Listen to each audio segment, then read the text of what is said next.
بسم اللہ الرحمن الرحیم۔ السلام علیکم میرے معزز سامعین اکرام، پچھلی ویڈیو میں ہم نے آپ کو بتایا تھا کہ میرے آقا کریم حضرت محمد صلی اللہ علیہ وآلہ وسلم نے دین کی اشاعت کے لیے کتنی تکالیف کا سامنا کیا تھا، اور بہت سے واقعات بھی ہم نے آپ کو بتائے تھے۔ اس طرح کا ایک واقعہ حضرت عثمان غنی نے اس طرح بیان فرمایا ہے کہ ایک روز نبی کریم صلی اللہ علیہ وآلہ وسلم طواف فرما رہے تھے۔ اس وقت آپ کا ہاتھ حضرت ابوبکر صدیق رضی اللہ تعالیٰ عنہ کے ہاتھ میں تھا۔ حجر اسود کے پاس 3 آدمی بیٹھے تھے۔ جب آپ حجر اسود کے پاس سے گزرے اور ان کے قریب پہنچے تو ان تینوں نے آپ کی ذات بابرکات پر چند جملے کسے۔ ان جملوں کو سن کر آپ کو تکلیف پہنچی۔ تکلیف کے آثار آپ کے چہرے سے ظاہر ہوئے۔ دوسرے پہرے میں ابو جہل نے کہا، تم ہمیں ان معبودوں کی عبادت کرنے سے روکتے ہو جنہیں ہمارے باپ دادا پوجتے آئے ہیں، لیکن ہم تم سے صلح نہیں کر سکتے۔ جواب میں آپ صلی اللہ علیہ وآلہ وسلم نے فرمایا کہ میرا بھی یہی حال ہے۔ پھر آپ آگے بڑھ گئے۔ تیسرے پہرے میں بھی انہوں نے ایسا ہی کہا۔ پھر چوتھے پہرے میں یہ تینوں ایک دم آپ کی طرف جھپٹے۔ حضرت عثمان غنی رضی اللہ تعالیٰ عنہ فرماتے ہیں کہ ابو جہل نے ایک دم آگے بڑھ کر آپ صلی اللہ علیہ وآلہ وسلم کے کپڑے پکڑنے کی کوشش کی۔ میں نے آگے بڑھ کر ایک گھونسا اس کے سینے پہ مارا، اس سے وہ زمین پر گر پڑا۔ دوسری طرف سے ابوبکر صدیق رضی اللہ تعالیٰ عنہ نے امیہ بن خلف کو دھکیلا، اور تیسری طرف خود حضور نبی کریم صلی اللہ علیہ وآلہ وسلم نے عتبہ بن ابی معیط کو دھکیلا۔ آخر یہ لوگ آپ کے پاس سے ہٹ گئے۔ اس وقت آپ نے ارشاد فرمایا کہ اللہ کی قسم، تم لوگ اس وقت تک نہیں مرو گے جب تک اللہ کی طرف سے اس کی سزا نہ بھگت لو۔ حضرت عثمان رضی اللہ تعالیٰ عنہ فرماتے ہیں کہ یہ الفاظ سن کر ان تینوں میں سے ایک بھی ایسا نہیں تھا جو خوف کی وجہ سے کانپنے نہ لگا ہو۔ پھر آپ نے ارشاد فرمایا کہ تم لوگ اپنے نبی کے لیے بہت برے ثابت ہوئے۔ یہ فرمانے کے بعد آپ اپنے گھر کی طرف لوٹ گئے۔ ہم آپ کے پیچھے پیچھے چلے۔ جب آپ اپنے دروازے پر پہنچے تو اچانک ہماری طرف مڑے اور فرمایا، تم لوگ غم نہ کرو، اللہ تعالیٰ خود اپنے دین کو پھیلانے والا، اپنے کلمے کو پورا کرنے والا اور اپنے نبی کی مدد کرنے والا ہے۔ ان لوگوں کو اللہ بہت جلد تمہارے ہاتھوں ذبح کروائے گا۔ اس کے بعد ہم بھی اپنے اپنے گھروں کو چلے گئے، اور پھر اللہ کی قسم غزوہ بدر کے دن اللہ تعالیٰ نے ان لوگوں کو ہمارے ہاتھوں ذبح کرایا۔ ایک روز ایسا واقعہ ہوا کہ آپ خانہ کعبہ کا طواف کر رہے تھے۔ ایسے میں عقبہ بن ابی معیط وہاں آ گیا۔ اس نے اپنی چادر اتار کر آپ کی گردن میں ڈالی اور اس کو بل دینے لگا۔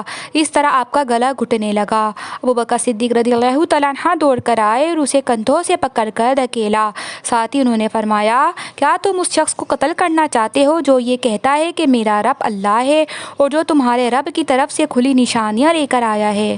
بخاری کی ایک حدیث کے مطابق حضرت عروہ بن زبیر رضی اللہ تعالیٰ عنہ سے روایت ہے کہ میں نے ایک مرتبہ حضرت عمر بن عاص رضی اللہ تعالیٰ عنہ سے پوچھا کہ مجھے بتائیے کہ مشرکین کی طرف سے حضور نبی کریم صلی اللہ علیہ وآلہ وسلم کے ساتھ سب سے زیادہ بدترین اور سخت ترین سلوک کس نے کیا تھا؟ تو جواب میں حضرت عمر بن عاص نے فرمایا کہ ایک مرتبہ حضور نبی کریم صلی اللہ علیہ وآلہ وسلم کعبہ میں نماز ادا فرما رہے تھے کہ عقبہ بن ابی معیط آیا۔ اس نے آپ کی گردن میں کپڑا ڈال کر اسے پوری قوت سے آپ کا گلا گھونٹا۔ اس وقت حضرت ابوبکر صدیق رضی اللہ تعالیٰ عنہ نے اسے دھکیل کر ہٹایا۔ یہ قول حضرت عمر بن عاص رضی اللہ تعالیٰ عنہ کا ہے۔ انہوں نے یہی سب سے سخت برتاؤ دیکھا ہوگا، ورنہ آپ صلی اللہ علیہ وآلہ وسلم کے ساتھ اس سے کہیں زیادہ سخت برتاؤ کیا گیا۔ پھر جب مسلمانوں کی تعداد 38 ہو گئی تو حضرت ابوبکر صدیق رضی اللہ تعالیٰ عنہ نے آپ سے عرض کیا کہ اے اللہ کے رسول، مسجد الحرام میں تشریف لے چلیے تاکہ ہم وہاں نماز ادا کر سکیں۔ اس پر آپ صلی اللہ علیہ وآلہ وسلم نے ارشاد فرمایا کہ ابوبکر، ابھی ہماری تعداد تھوڑی ہے۔ ابوبکر صدیق نے پھر اسی خواہش کا اظہار کیا تو آخر حضور نبی کریم صلی اللہ علیہ وآلہ وسلم اپنے تمام صحابہ کے ساتھ مسجد الحرام میں پہنچ گئے۔ حضرت ابوبکر صدیق رضی اللہ تعالیٰ عنہ نے کھڑے ہو کر خطبہ دیا، لوگوں کو کلمہ پڑھ لینے کی دعوت دی۔ اس طرح سے ابوبکر صدیق رضی اللہ تعالیٰ عنہ سب سے پہلے شخص ہیں جنہوں نے مجمع میں کھڑے ہو کر اس طرح تبلیغ فرمائی۔ اس خطبے کے جواب میں مشرکین مکہ حضرت ابوبکر صدیق رضی اللہ تعالیٰ عنہ اور دوسرے مسلمانوں پر ٹوٹ پڑے اور انہیں مارنے لگے۔ حضرت ابوبکر صدیق کو تو انہوں نے سب سے زیادہ مار پیٹ کی انتہا کر دی۔ عقبہ نے تو انہیں اپنے جوتوں سے مارا، اس میں دوہرا تلا لگا ہوا تھا۔ اس نے حضرت ابوبکر صدیق کے چہرے پر ان جوتوں سے اتنی ضربیں لگائیں کہ چہرہ لہولہان ہو گیا۔ ایسے میں حضرت ابوبکر صدیق کے قبیلے بنو تمیم کے لوگ وہاں پہنچ گئے۔ انہیں دیکھتے ہی مشرکین نے حضرت ابوبکر صدیق کو چھوڑ دیا۔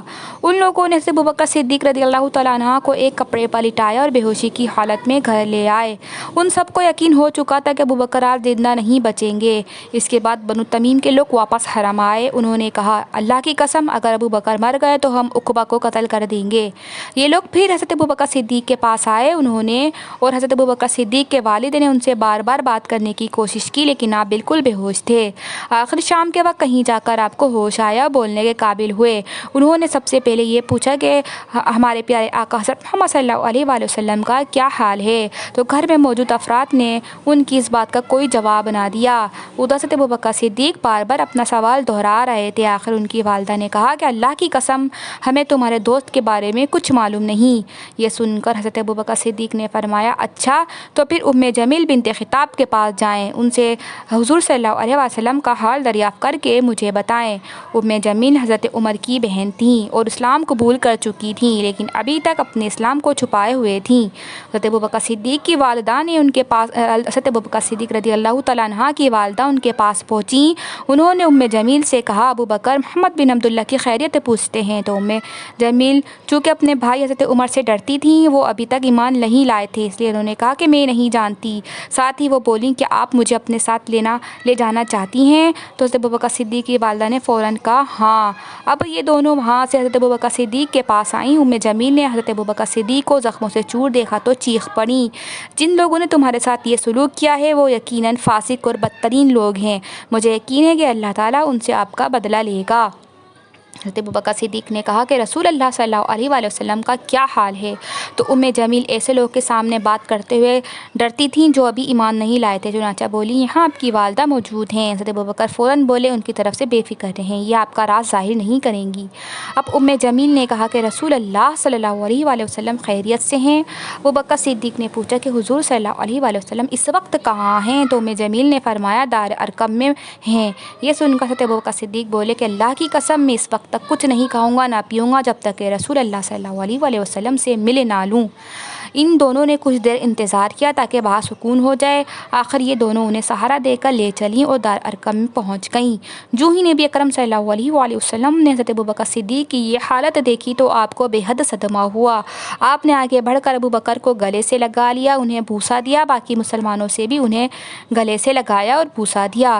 پھر حضرت ابوبکر صدیق نے آپ صلی اللہ علیہ وسلم سے عرض کیا کہ آپ پر میرے ماں باپ قربان ہوں، اے اللہ کے رسول، مجھے کچھ تو نہیں ہوا سوائے اس کے کہ میرے چہرے پر چوٹیں آئی ہیں۔ یہ میری والدہ میرے ساتھ آئی ہیں، ممکن ہے اللہ تعالیٰ آپ کے طفل انہیں جہنم کی آگ سے بچا لے۔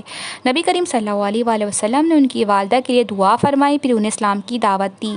وہ اسی وقت ایمان لے آئیں، سبحان اللہ، جس سے حضرت ابوبکر صدیق اور تمام صحابہ کو بے حد خوشی ہوئی۔ ایک روز صحابہ کرام نبی کریم صلی اللہ علیہ وآلہ وسلم کے گرد جمع تھے۔ ایسے میں کسی نے کہا کہ اللہ کی قسم قریش نے آج تک نبی کریم صلی اللہ علیہ وآلہ وسلم کے علاوہ کسی اور کی زبان سے بلند آواز میں قرآن نہیں سنا، اس لیے تم میں سے کون ہے جو ان کے سامنے بلند آواز میں قرآن پڑھے؟ یہ سن کر حضرت عبداللہ بن مسعود رضی اللہ تعالیٰ عنہ بول اٹھے کہ میں ان کے سامنے بلند آواز سے قرآن پڑھوں گا۔ میرے معزز سامعین اکرام، اس سے اگلے واقعات آپ ہماری اگلی ویڈیو میں ضرور ملاحظہ کیجیے گا۔ جب تک کے لیے اللہ حافظ، شکریہ۔